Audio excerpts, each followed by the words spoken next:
building his legacy. This is still the guy 5 months ago that faked his retirement, right? And so that's what you have to keep in mind. And again, we're not downplaying anyone's actual injury. It's just this is professional wrestling, and if we're going to talk about it, we have to bring up these things as possibilities, right? And so I think that's something that's certainly notable. And there was also something that Nick Aldis said when Carmelo came to him saying, all right, I've earned my shot by beating AJ Styles. Nick Aldis didn't say, you know what, you're right, you're going to get an opportunity. Aldis said, let me talk to AJ Styles first, and then I'll get back to you next week. So the fact that they are kind of playing that into it, I think you can kind of, maybe again, read things in a certain way, but we'll find out. So they've definitely, look, they're doing this in terms of anytime there's injuries, like you're always going to see the possibility of reacting in one way or another, and sometimes they'll tie it into the story, sometimes they don't. And so, again, whether that was the case here or whether it's AJ Styles just being phenomenal in terms of selling this and, playing it up, we have to always discuss both sides, because I never want to be the person who's just sitting here saying, oh, that guy, he's not injured, he has no pain. I don't know, I'm not in his body. But, again, I think if you want to connect some things together, you can certainly see how they would play this into the story if this was part of the plan, even though the replay certainly put that foot in a place that did not look good. So that's what we got right now. So that's the thing. Is something we know we're going to eventually get LA Knight, Carmelo Hayes. If AJ Styles is connected to this, there's a lot of ways they're going to go with this U.S. title picture. So that is notable there. And the only other thing I thought that was really notable on this show, the continued dynamic between Nia Jax and Tiffany Stratton. Where once again, you got Tiffany kind of tease the cash in here after Nia's taken out, by Bayley, and Tiffany teases the cash in. She's thinking about it. Nia this time really looks at her, giving her the death stare, and Tiffany decides against it. And then they have the little backstage interaction afterwards where Nia's telling Tiffany to focus on Liv Morgan at Bad Blood if she's going to cash in. And so they are really building this up more and more to where they'll try and throw forward with Burrow. And it's a short one here, complete to the tight end. And he'll go out of bounds. It appears right at the 45. A surprising move here on the opening drive of the game. And on the opening drive of the afternoon, the defense forces a turnover on down. Stratton does eventually decide to cash in. It's going to be a huge moment. And, it is going to be one where, look, when Tiffany cashes in, if it is on Nia Jax, she's going to instantly become a babyface. Like, she's going to become cheater because, people want to see this dominant champion, Nia Jax, be dethroned as queen and champion. And so when Tiffany does cash in, that's going to happen. I think WWE knows that. And so, could they just make it as simple as that? Eventually she's going to cash in. I don't know if she's going to cash in at Bad Blood. But once she does, is it as simple as that? Or is it a failed cash in? To where then you want it even more, the fact that somehow Tiffany gets screwed out of this in a failed cash in, and Jax somehow is able to beat her, and then you basically are left feeling bad for Tiffany Stratton, which at the same time also turns her, and you want to cheer her more. So it's an interesting dynamic, because I think, again, it's all dependent on what is the future direction for all these people we've talked about. No hurries before you run your second down play. It's complete right around the 8. And the Colts are looking at first and goal. From the 2, here's first and goal. Taylor trying to get to the goal line, but he's going to be stopped just short at the 1. It's a gain of a couple, and it'll be second. Have you ever been declined for a credit card due to poor credit? Download Self. It's a new way to build credit and get a credit card. Self helps you establish payment histories while building core new credit card security deposit. As you pay into your account, your payments are reported to all 3 credit bureaus while you work to become eligible for the card. And after a few months, you can gain access to your own basic credit card. The best part is, you don't need a credit score to get started. Download the app today, so you can build the credit you need to get the things you really want. It's a 1-yard touchdown run, and the Colts get the upper hand as they're on the board first here this afternoon. Well, this is where Tiffany Stratton in WrestleMania 41. To me, she's someone that certainly could have a match for the Charlotte Flair or something like that. It's a very high-profile women's title match on that show.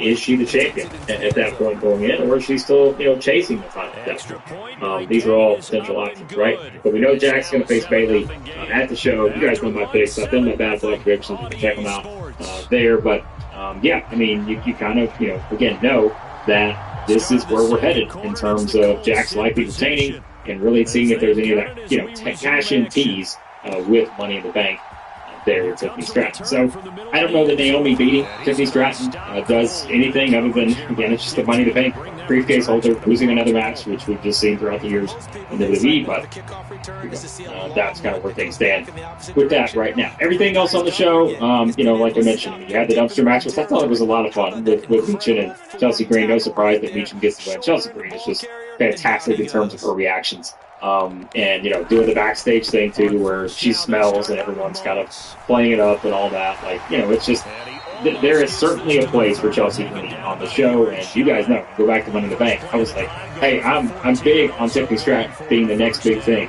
in WWE, but I wouldn't mind Chelsea winning this thing to see what she could do with the briefcase, but it was a win-win for WWE. Either one would have made it work, of course. But, yeah, Chelsea was fantastic. Meechin gets the win. And so that's kind of where we're at on that. But there you go. I mean, again, guys, that was pretty much SmackDown. I mean, I didn't really, as I go through my notes here, like there just was not a whole lot else to the show. It was really kind of, again, just sort of your show that's building up some of those big moments at Bad Blood, and, that was pretty much SmackDown.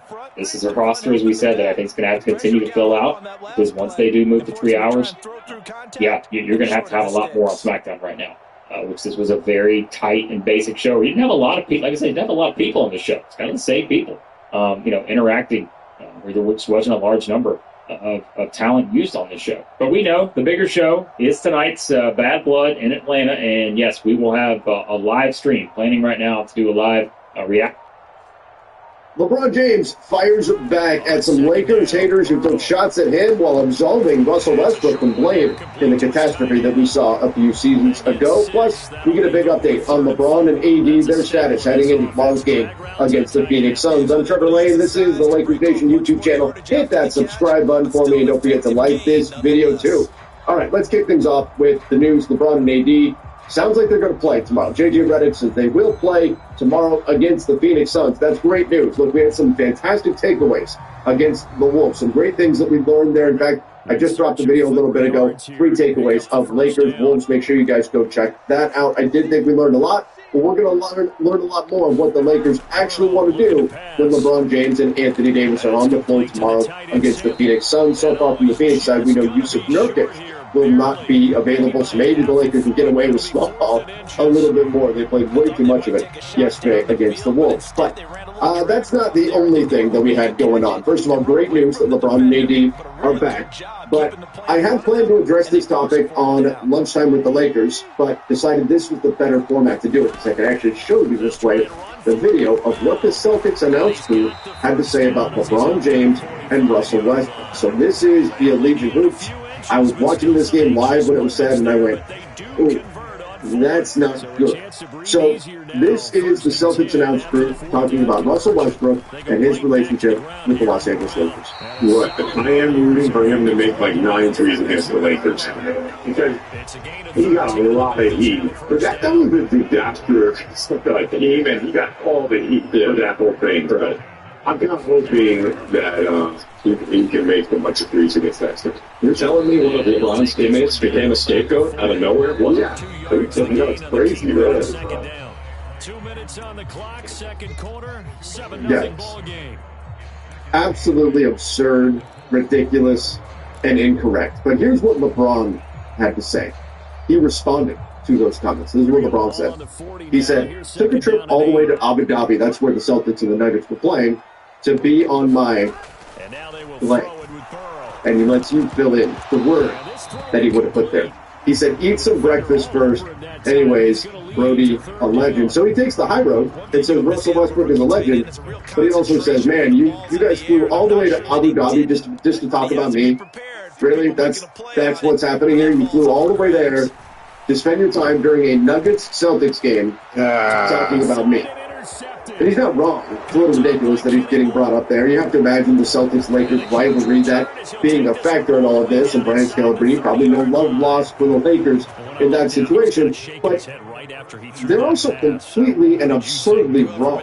Now, obviously, I'm going to be biased in this, but we talked about this for a long time. The bottom line is that if you try during those terrible years, the season and a half with Russell Westbrook on the Lakers, if you try to take any one party and absolve them from blame, you're wrong. Flat out. You are dead wrong if you try to absolve them from blame. If you say LeBron's blameless, no, he's not. He pushed to get Russell Westbrook. Anthony Davis, same thing.